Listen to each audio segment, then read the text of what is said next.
version ang grilled chicken o inihaw na manok ang available sa internet. Pero ito, extra special pero swak sa budget. Pwedeng-pwede sa holiday season at sa mga handaan sa pamilya. Tara, samahan niyo ako at magluto tayo ng Hamonado-style grilled chicken. First off, imamarinate natin itong chicken overnight or for at least 2 hours gamit ang mixture ng soy sauce, kalamansi, sugar, pineapple juice, bawang, at star anise.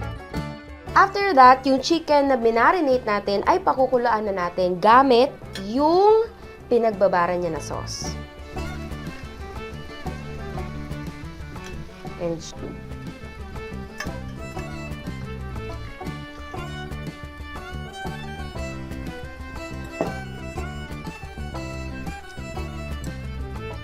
once naluto na ang ating chicken, isa-set aside natin to para mag-cool down. And mga kasambahay, take note, yung ginamit nating sauce kanina, huwag nyo yung itatapon kasi kailangan pa yan natin mamaya.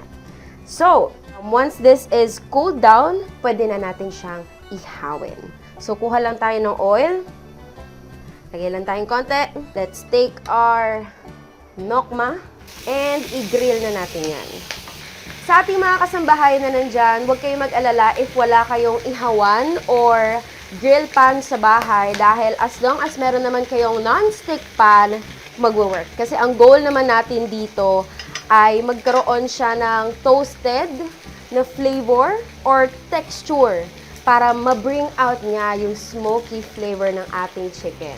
And of course, take note lang natin guys na huwag pong tostado or burnt na burnt.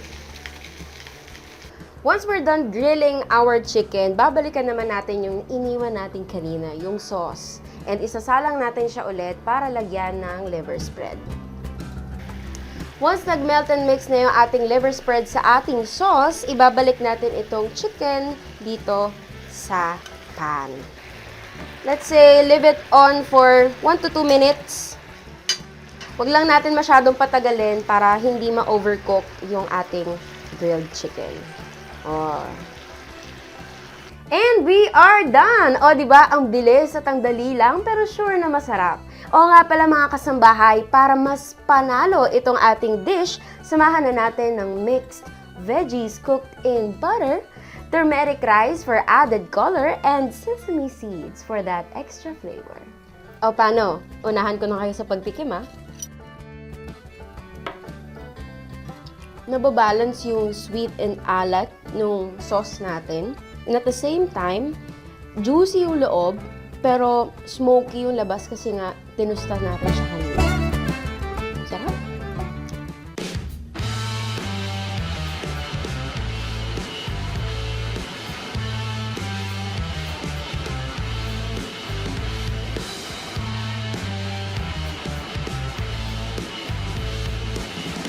O, diba? Quick, easy, at mura, pero panalo ang Hamonado-style grilled chicken mo. Pwedeng-pwedeng pang araw-araw at kapag may special celebrations ang pamilya at barkada. Basta wag mo lang kalilimutan na ang lahat ay sumasarap when you cook it with love and cook it right.